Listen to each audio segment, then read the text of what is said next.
E hoje, nessa manhã, eu quero compartilhar algumas coisas de uma mulher que é muito inspiração para mim.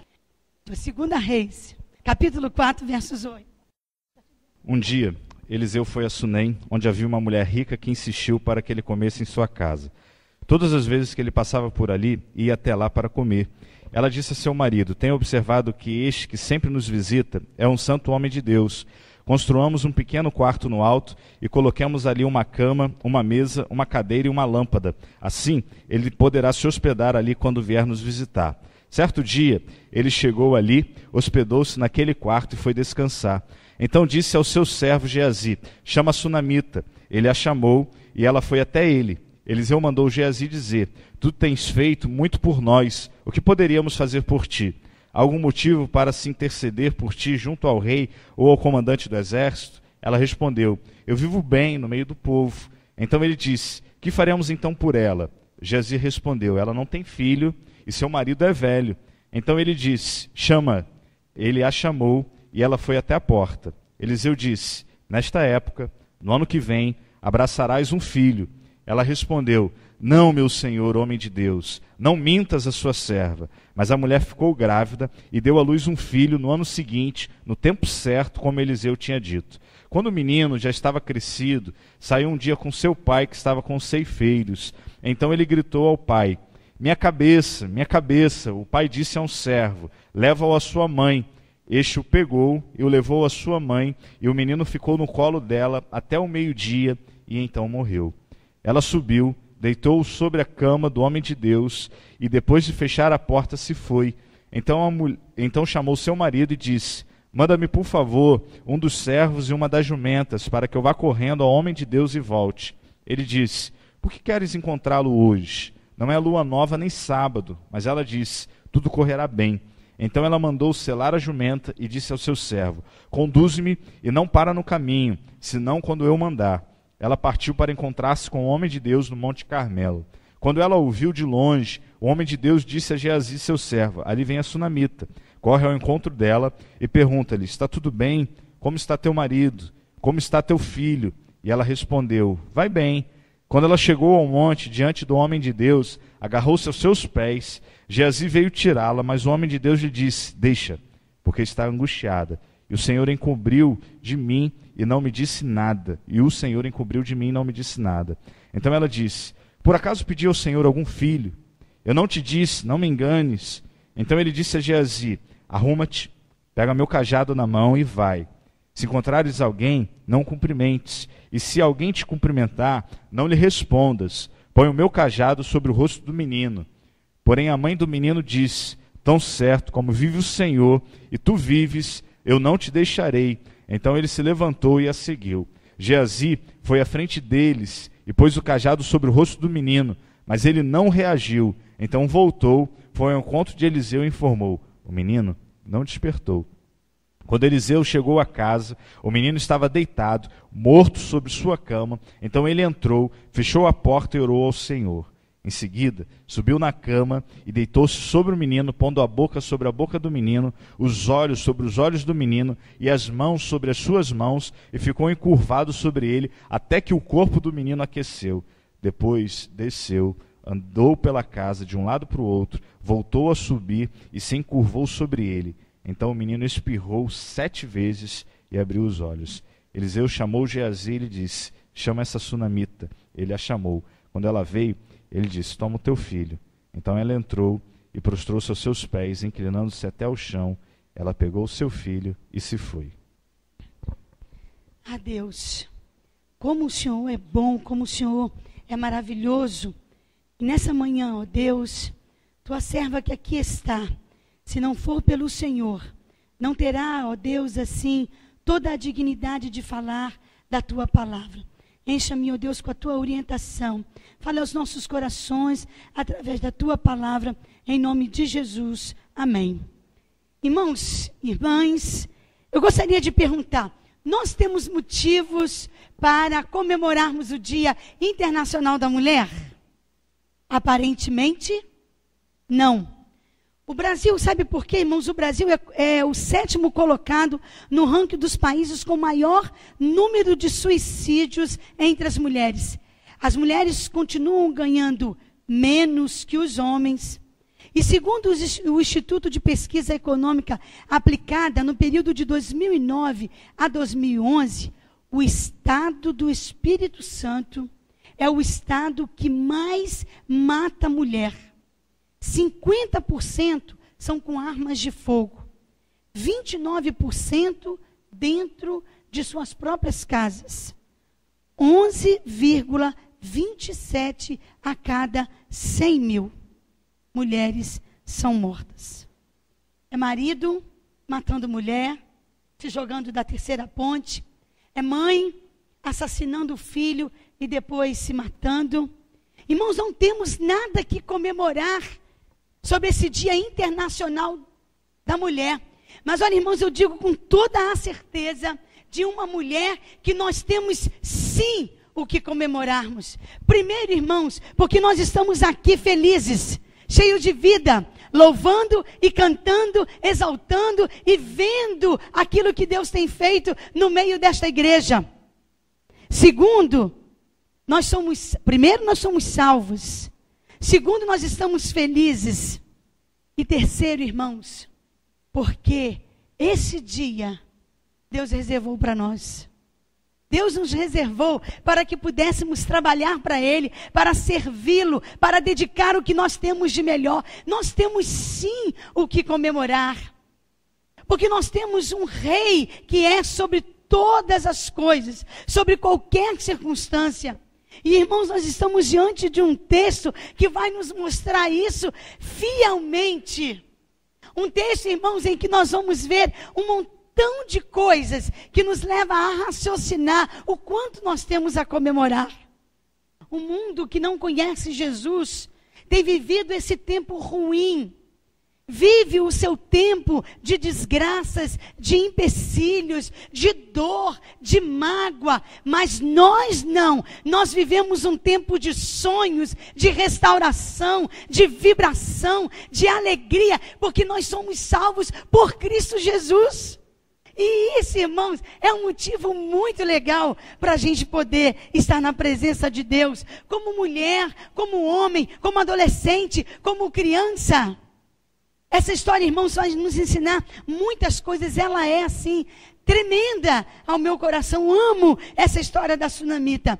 E aí, irmãos, como nós lemos, nós vamos tirar algumas lições da vida desta mulher para os nossos dias, para a nossa vida. Mas não é para hoje, é para os nossos dias, é para a continuação dos nossos dias. O que nós estamos experimentando? O que nós estamos vivendo? O que nós estamos presenciando? A desilusão do mundo, as desgraças que o mundo tem vivenciado, isso não pode cair no nosso conformismo. Olhar para uma mãe daquela que assassina seu filho e depois vai se matar, isso não pode ser normal, isso não pode ser encarado com naturalidade, isso é demônio, é demônios que têm influenciado a vida das pessoas, e nós vivemos sobre a restauração e o carinho de Cristo Jesus. Nós temos que levar Jesus Cristo a essas pessoas. E a lição que a sunamita nos traz e trouxe para mim, bem particularmente, primeiro, irmãos, está lá no verso 10. A mulher sunamita, ela é piedosa e hospitaleira. Lá no verso 10, o que ela vai dizer? Vamos construir um local para o profeta descansar. Primeira coisa, ela é hospitaleira e piedosa. Irmãos, estamos vivendo num mundo de secura, de relacionamentos, de importância para com as outras pessoas. Nós estamos passando e olhando as pessoas na rua, estamos olhando, isso não é a minha obrigação, isso é da prefeitura. Não, irmãos, a minha obrigação é orar, mas também agir e ver o que eu posso ser piedoso com aquele que está necessitando. A sunamita vai nos ensinar a como ser piedosos e hospitaleiros. E eu me emocionei, já comecei a chorar. desde que entrei aqui e na hora da homenagem do pastor, irmãos, como é bom ter uma igreja hospitaleira. Como é bom ter uma igreja que ama o seu profeta. Como é bom ter uma igreja que ame a sua família. E a Sunamita olha o profeta passando e ela, muito inteligente, né? Mulher tem essa vantagem, ela é inteligente. Um homem é dotado, mas ela é inteligente. Aí ela vai passar e olhar que aquele profeta sempre passa por ali. Então ela olha para o marido dela e diz assim: amor, vamos construir uma casinha para o profeta, um quartinho para o profeta. Aí ela vai dizer assim: vamos construir um quartinho qualquer. Só um quartinho, sem reboque, sem nada. Mas o texto vai nos dizer que ela vai colocar as mobílias, tudo direitinho. E eu imagino que se fosse hoje, ela iria colocar uma cor bem bacana, com aquele negócio que o povo faz, que é uma cor diferente, e tudo colorido. Colocou um arranjo na mesa dele para ele estudar, e colocou um colchão otorquinho, aquele bem legal, todo acolchoado, cheio de mola. Ela fez o melhor. Irmãos, como nós estamos hospedando uns aos outros? Como nós estamos hospedando os nossos irmãos? Ela vai me ensinar isso. Como é que eu tenho hospedado aqueles que têm chegado nesta igreja? Como que as pessoas têm entrado naquela porta? Elas têm sido recebidas com um sorriso? Bota o Edivaldo lá que o negócio está feio. Bota ele na porta, que ele tem um sorriso constante, né? E aí, como é? Isso é para a gente pensar, não é para a gente pensar? E aquela sunamita vai ter aquela visão de que aquele profeta precisava de um lugar para descansar. Ele precisava, nós também precisamos, nos nossos dias, nós precisamos ser mais piedosos, amáveis, mais carinhosos, cuidando uns dos outros. Irmãos, nós estamos entrando numa era de fria. E hoje a gente não senta mais, eu não sei se os irmãos observam isso, mas eu observo. Irmãos, vocês já viram, a gente antigamente não. Pouquinho tempo atrás, nós sentávamos no ônibus, nós podíamos conversar com as pessoas, não é? Hoje em dia, a gente senta, as pessoas estão com fone, justamente para dizer: não quero papo com você. Uns parece até um doido, aí começa a cantar junto com a música, e esquece que está dentro do ônibus, aí ele começa a cantar. Quando é um funk, aí que é uma desgraça só mesmo, né? Aí ele canta, ele fala, e a gente não consegue conversar. Deixa eu abrir um parênteses. No Rio de Janeiro a gente usa muito desgraça, desgraçado. Eu sou carioca igual o seu pastor e a sua esposa também. E aí eu falo desgraça, irmãos, mas né, não é nada ofensivo não. E a gente está vivendo nesse mundo assim. Que as pessoas não estão mais se relacionando. Ali não é não, né, Ali? Você é carioca, Ali? Ah, é. Pudera também. Esse sotaque seu, não. E aí, como que as pessoas estão vivendo esse tempo? De não mais nos comunicarmos. As pessoas estão conversando com a gente e ela conversa só olhando para você, mas o Facebook está ali. Esse é o tempo que nós estamos vivendo. Mas esse tempo, irmãos, não corresponde a nós, que conhecemos uma palavra que é viva, eficaz e libertadora. Você pode ter tudo, mas a palavra de Deus, ela jamais pode ser esquecida. Ela jamais pode ser desvalorizada. E a sunamita vai olhar para o profeta e vai perceber que ele precisava de um lugar para ficar ali. Então ela hospeda, faz o melhor quarto, e quando ele fosse passar por ali, ele já saberia aonde ele poderia ficar. A segunda lição, irmãos, é que ela tinha um relacionamento com Deus. Lá no versículo 9, ela sabia reconhecer o homem de Deus. Irmãos, nós só sabemos reconhecer os sonhos de Deus se nós tivermos um relacionamento com Ele. Nós só podemos reconhecer aquele que é servo se nós tivermos um relacionamento com Deus. Ela tinha um relacionamento com Deus. Quantas pessoas passavam pela porta dela, ela podia dizer: eu não quero esse homem aqui não. Não é assim que a gente age hoje. Se as pessoas hoje estão chegando perto da gente, a gente já está dando um pulo para trás, de tanto medo, porque os dias que nós estamos vivendo, são dias complicados, são dias de maldade, e nós estamos nos guardando demais. Mas ela tinha um relacionamento com Deus, e ela soube olhar e perceber que Eliseu era um homem de Deus. Irmãos, você tem sabido quem é o homem de Deus? Primeiro, você tem conseguido saber quem é você? Ontem eu estava no salão e alguém falou uma conversa e alguém estava indo para uma festa, a fantasia, que para mim isso é muita novidade agora, os crentes também fazer festa fantasia. Aí tudo bem, eu olhei, e aí a menina, ela falou assim, eu fiz uma festa fantasia, e eu pedi ao meu pastor para falar sobre o tema, sobre a vestimenta, e aquela fantasia, quantas pessoas, achei interessante o que ela havia pedido ao pastor, quantas pessoas estão vindo para a igreja fantasiadas mesmo. Muitas vezes nós estamos vestindo uma roupagem que não é a verdadeira. Por isso, irmãos, que nós temos a dificuldade de ver e reconhecer quem é o homem de Deus, quem é o servo de Deus, quem é o crente verdadeiramente. E quando nós temos esse relacionamento, Deus não nos deixa enganados. E ela olha para aquele homem e fala para o seu marido, eu quero fazer um quarto aqui. Ela sabia quem era o homem de Deus, porque ela mantinha um relacionamento com Deus. Irmãos, como eu vibro em ver uma igreja que está sonhando. E tudo tem um tempo, pastor.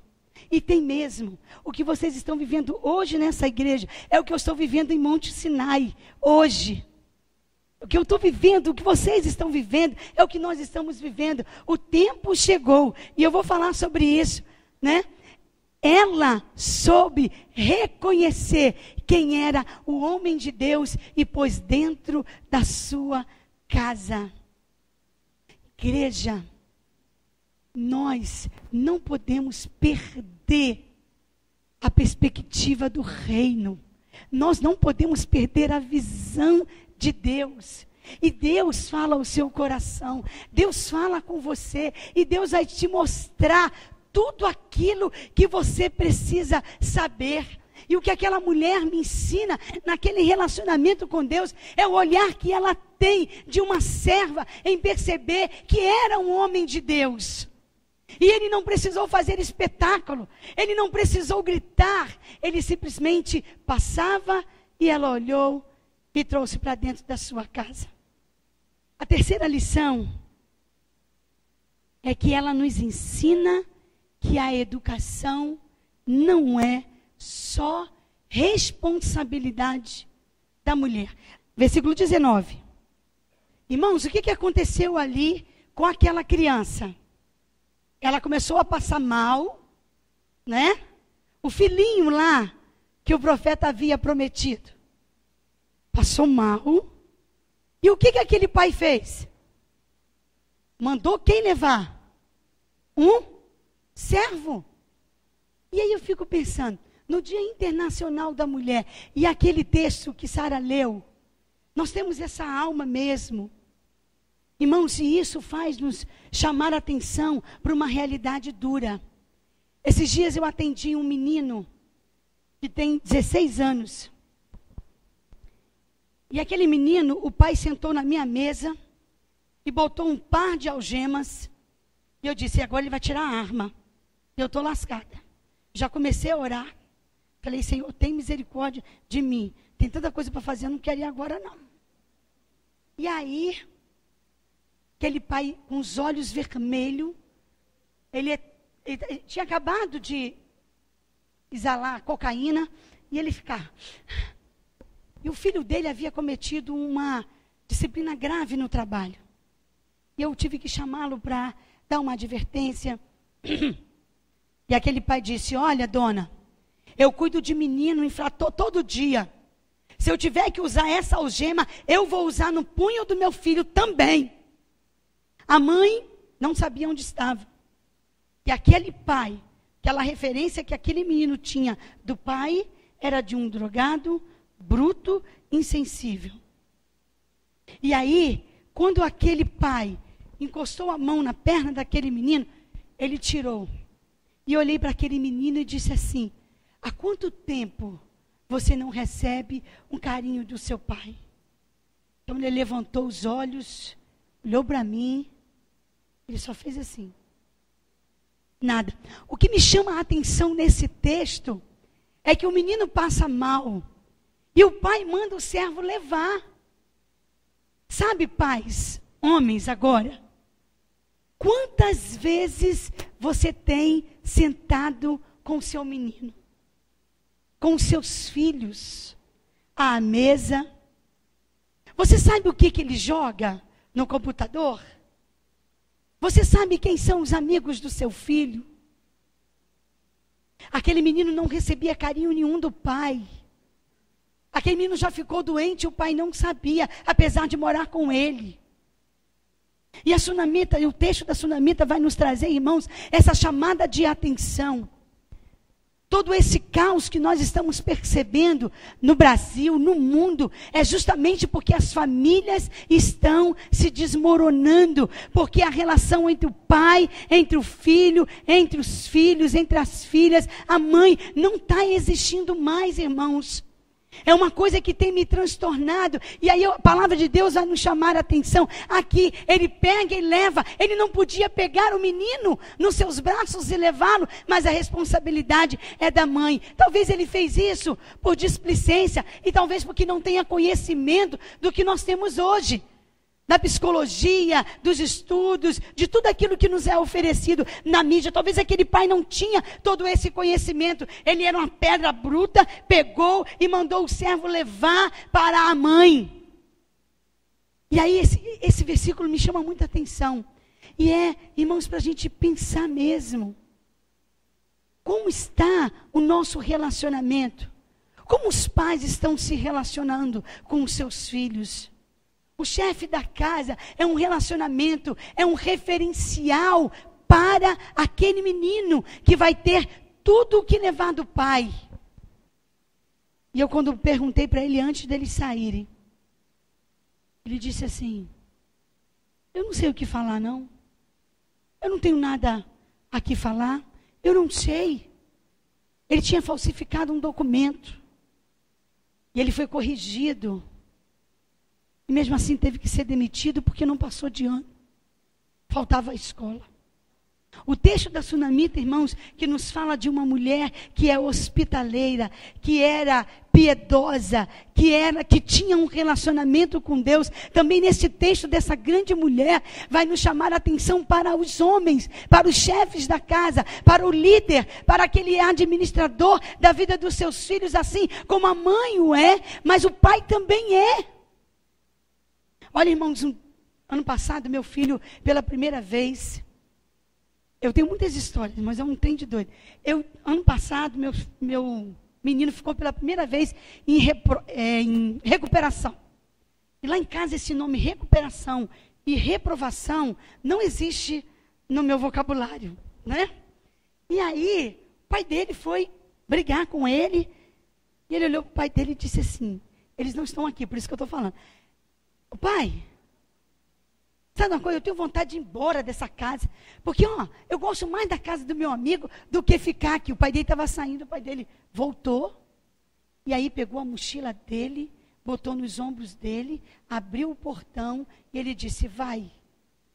Ele disse, para com isso, pai, eu sou eu pastor, os outros estão vendo. Aqui não é pastor, quem está falando aqui é seu pai. Você quer ir lá? Pode ir lá.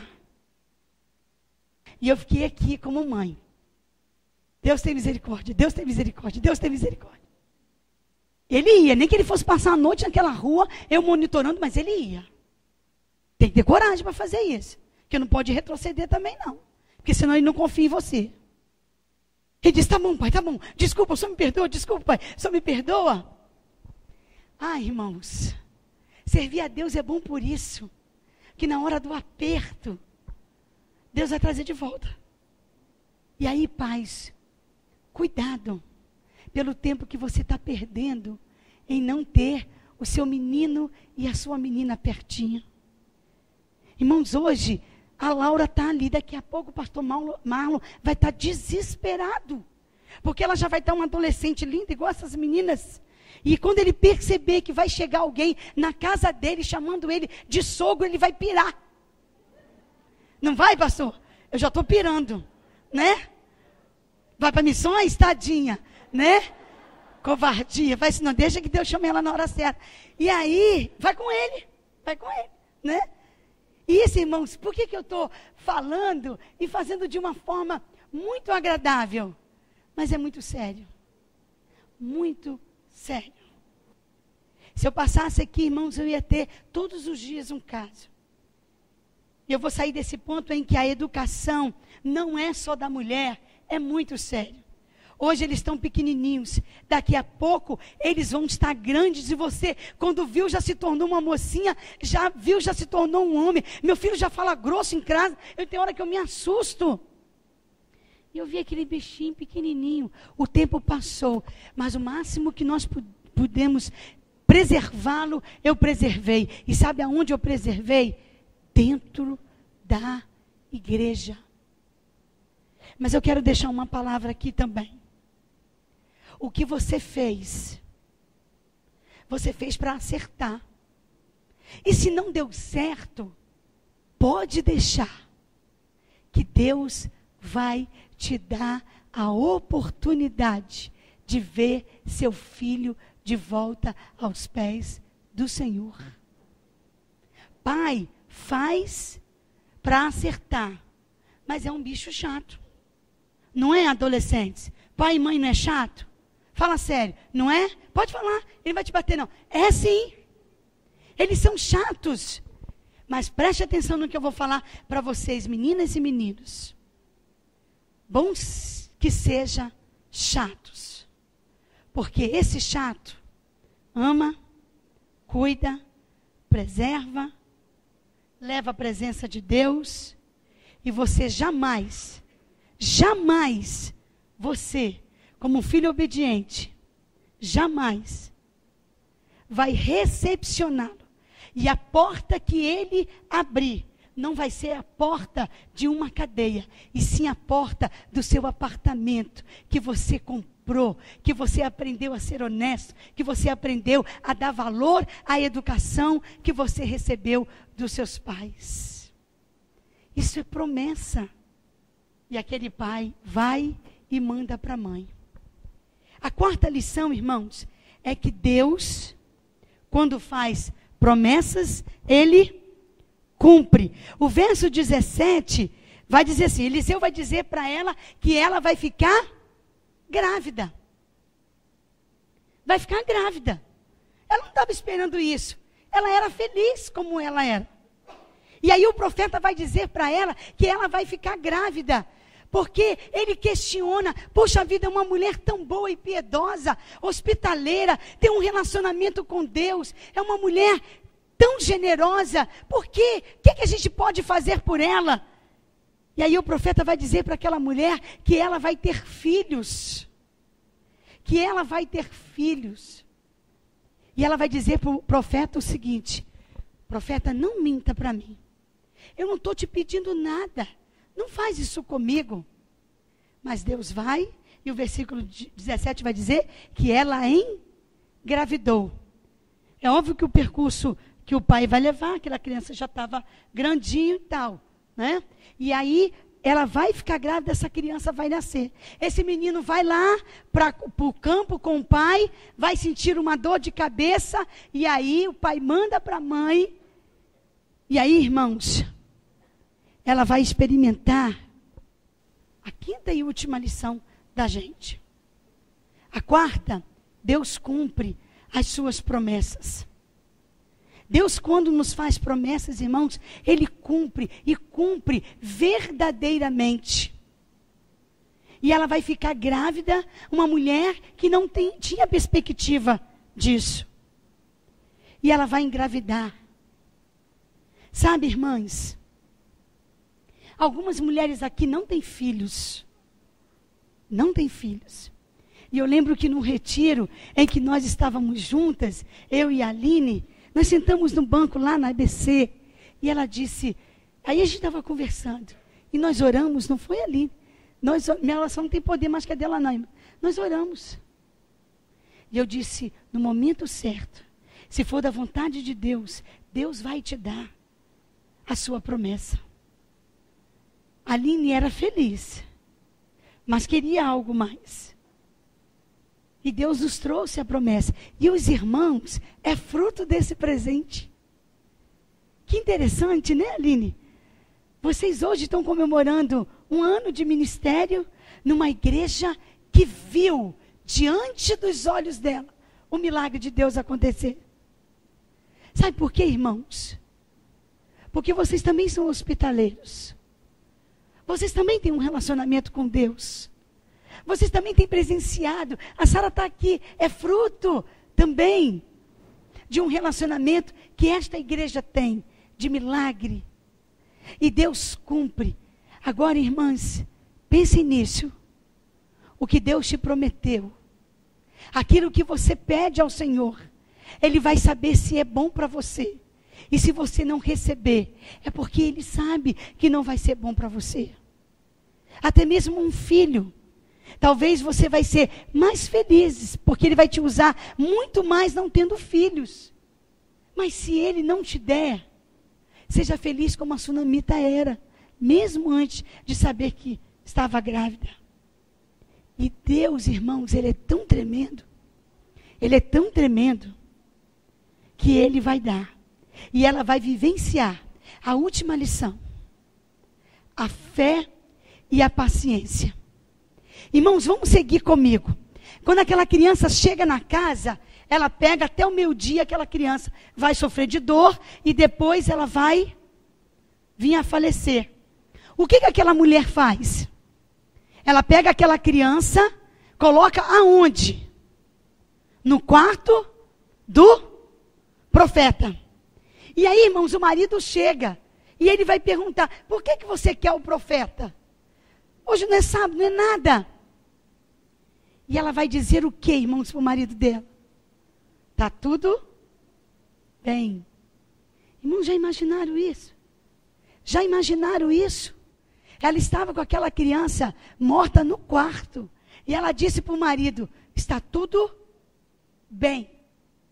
E ela vai pedir ao marido, pegue uma jumenta e eu quero ir até o profeta. E aí os Salmos, irmãos, vai nos dizer o seguinte, esperei com paciência no Senhor e Ele fez o quê? Ouviu o meu clamor e me tirou da onde? De um charco de lodo e pôs os meus pés aonde?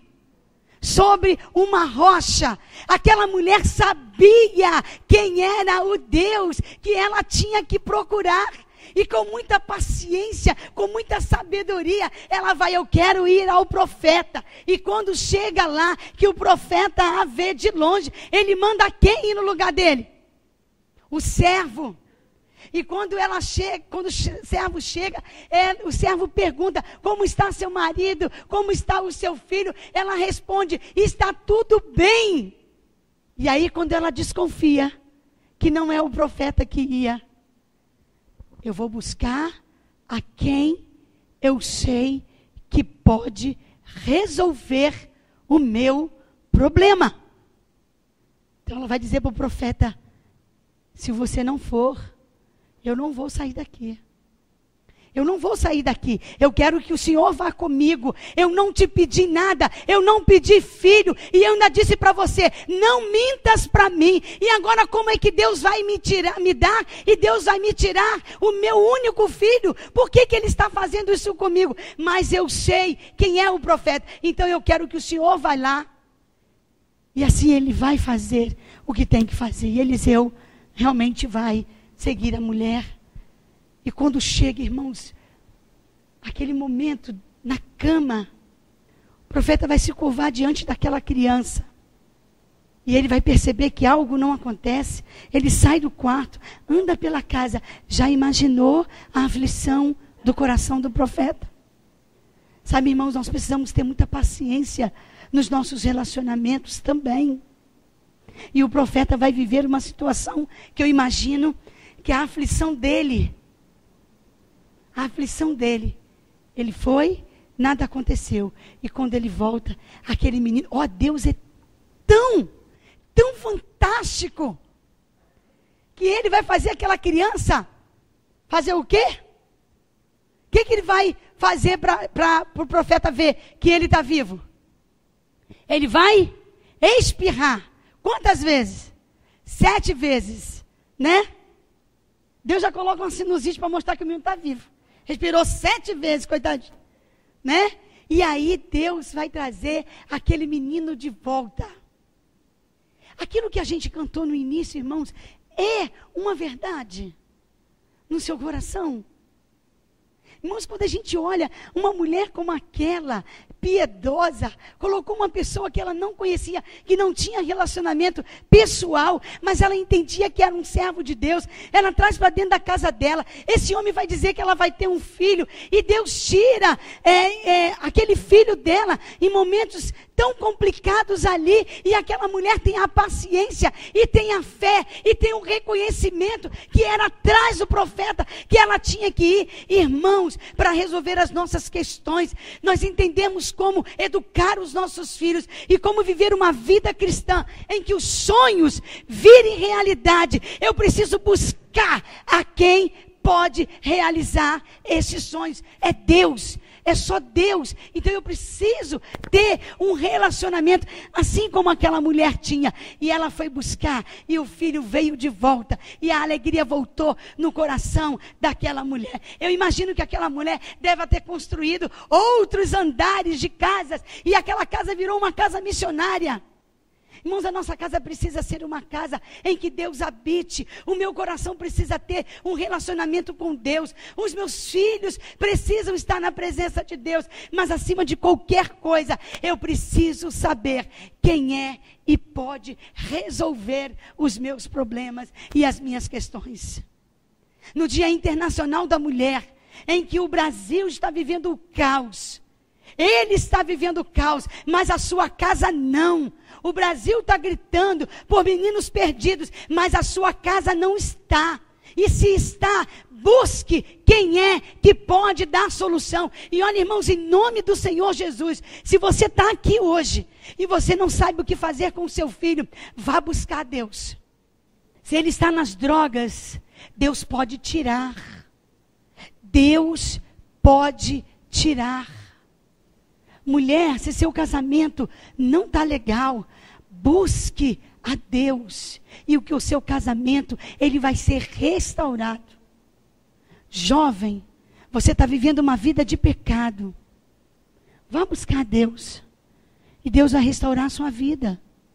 A Sunamita nos traz nesta manhã, que é uma mulher, uma serva, uma mulher de visão, e uma mulher de persistência, que para nós termos uma vida bacana, os nossos sonhos restaurados, os nossos sonhos conquistados, e uma vida cristã amadurecida, cheia de conhecimento, de relacionamento e entendimento da palavra de Deus, eu preciso buscar a Deus, e eu preciso crer.